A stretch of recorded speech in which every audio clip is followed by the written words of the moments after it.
আসসালামু আলাইকুম। নতুন একটি কিউএনএ ভিডিওতে আপনাকে স্বাগতম। চলেন আমরা এবার প্রশ্নটা পড়ে নিই। পরিবারের সবাই মিলে মেয়েকে জোর করে রেজিস্ট্রি পেপারে সাইন করায় বিয়ের জন্য। মেয়ে শুরু থেকেই আলাদা থাকে অন্য জায়গায়। এখন মেয়ে এই জোর করে সাইন করা রেজিস্ট্রি পেপার কিভাবে ক্যান্সেল করবে, মানে কিভাবে মেয়ে ডিভোর্স দেবে। ছেলে ডিভোর্স চায় না, মেয়ে কিভাবে ডিভোর্স দিতে পারে, এটাই মূলত কোশ্চেন ছিল। চলেন তাহলে আমরা এবার কোশ্চেনের অ্যান্সারে যাই।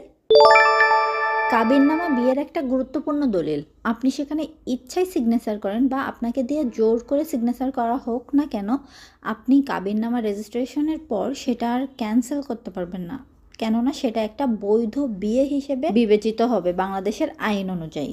বাংলাদেশের আইন অনুযায়ী যেহেতু এটা একটা বৈধ বিয়ে, সুতরাং আপনাকে বাংলাদেশের আইন অনুযায়ী ডিভোর্স নিতে হবে।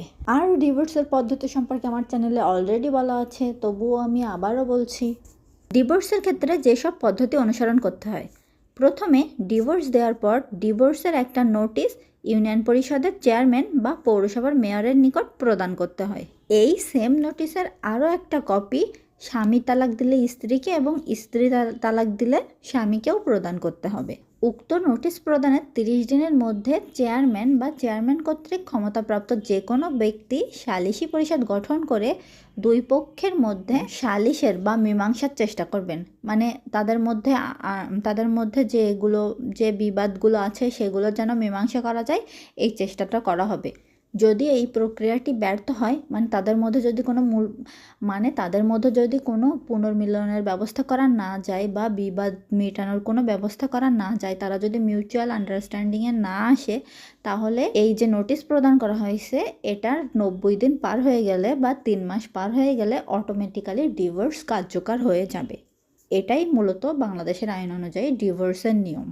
এবার আপনার মনে হয়তো আরও একটা প্রশ্ন আসতে পারে যে আমি যদি ডিভোর্সের নোটিশ রিসিভ না করি তাহলে কি ডিভোর্স কার্যকর হবে?